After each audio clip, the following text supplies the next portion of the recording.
हाय मु स्वाति मो चैनल स्वाति रोषई को आपण समस्त को स्वागत करुच्ची। आज आमर रेसिपी है लंका आचार। आज आम लंका आचार प्रस्तुत करने जाऊँ। तापाई आमर एठी सारा तैयारी आम करनीचु। प्रथमे तो कौन कलु ना आम टभा आमर लंका ताकू भल से आम धोई आनीचु। एठी आम टभार रस बाहर करूँ आईथिरे आमर लंका पकईकी आचार प्रस्तुत करूँ। आमर माउसी घरे बहुत टभा होता तेणु सी दे आचार प्रस्तुत करूँ।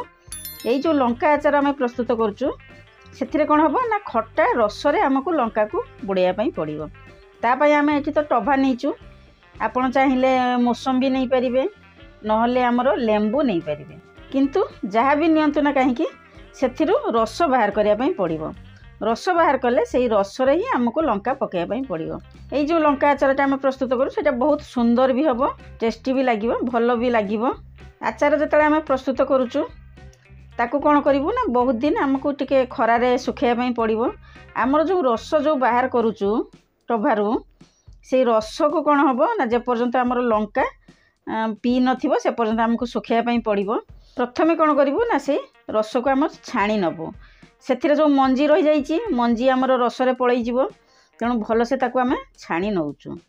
टभारे एक्चुअली प्रस्तुत कले से भल टेस्ट आसे भल लगे खाइापी। तापर आम कौन करूँ ना ये आमर लंका जो नहींचु ये जो लंका आचार प्रस्तुत करने सुखिला लंका आमर कंचा लंका आ किछि पाचिला लंका नहींचु।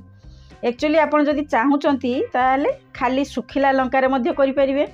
सुखिला लंकारे कले कौन हम ना से जो रसटा आमर जो बाहर है से रसटा कौन हम ना भल से आमर लंका पीजीव अल्प टाइम लगे आमको सुखाइवाई।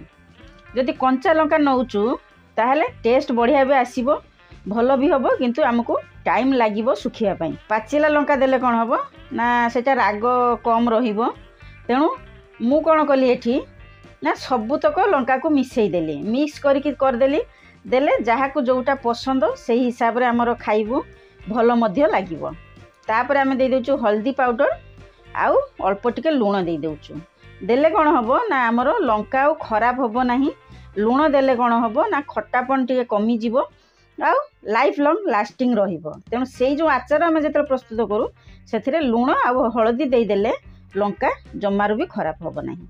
एबे आमर सबु रसरे लंका को पकईदेलु तापर आम ताको खरारू सुखेबू।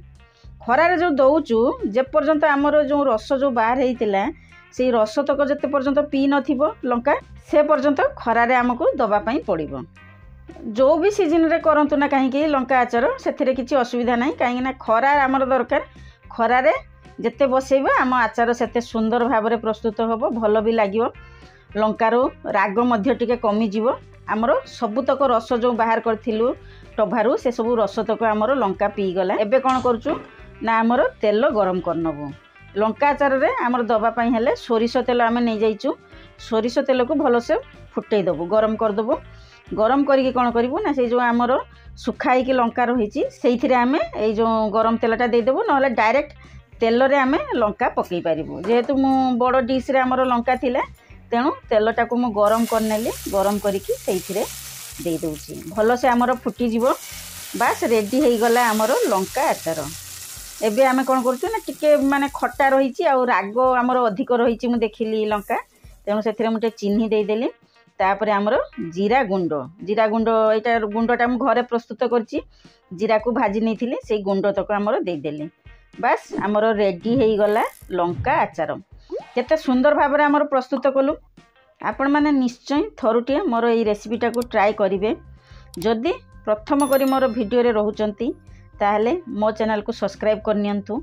साइड रे थिबा बेल आइकन को प्रेस करिया पई जमार भी भूलिबे नाही। मु जतेबेले नुआ नुआ रेसिपी छाड़बी आपण मानकु सबु नोटिफिकेशन मिल जिवो। कमेंट सेक्शन में जनइबे मोर जो यही लंका आचार रेसिपीटा आपण को केमिति लागिला। जदि भल लगुची ताहले लाइक करनियंतु।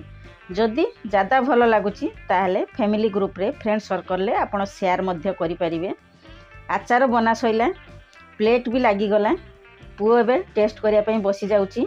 एई जो लंका आचारटी आपण रुटी रे भात रे आ मुढ़ी रे लगी मध्य खाई परिबे बढ़िया लागियो मध्य। लंका जो माने शौकीन खाइया पई ସେମାନେ ନିଶ୍ଚୟ ଥରୁଟିଏ ଏଇ ଲଙ୍କା ଆଚାରଟି ପ୍ରସ୍ତୁତ କରନ୍ତୁ, ସାଇତିକି ରଖନ୍ତୁ। କାହିଁକି ନା ଲଙ୍କା ଆପଣଙ୍କୁ ଖୋଜିବା ପାଇଁ ପଡ଼ିବନି, ଯେତେବେଳେ ମନ କରିବ ଆପଣ ଏଇ ଲଙ୍କା ଆଚାର ନେଇପାରିବେ। ଭାତରେ, ରୁଟିରେ, ମୁଢ଼ିରେ, ପୁରୀ ପରଟା ସବୁଥିରେ ଲଗେଇକି ଖାଇପାରିବେ। ବହୁତ ସୁନ୍ଦର ଭାବରେ ଆମର ଏଇ ରେସିପିଟାକୁ ଆମେ ଟ୍ରାଏ କରିଛୁ। ଟଭା ନଥିଲେ ମଧ୍ୟ ଆପଣ ଲେମ୍ବୁରେ ଯେଉଁ ରସ ବାହାର କରିକି ଏଇ ଲଙ୍କାକୁ ପକାଇକି ଆଚାର ପ୍ରସ୍ତୁତ କରିବେ। ବର୍ତ୍ତମାନ ମୁଁ ରହୁଛି, ମୁଁ ପୁଣି ଗୋଟେ ନୂଆ ରେସିପି ନେଇ ଆପଣମାନଙ୍କ ପାଖକୁ ଆସିବି। Bye bye.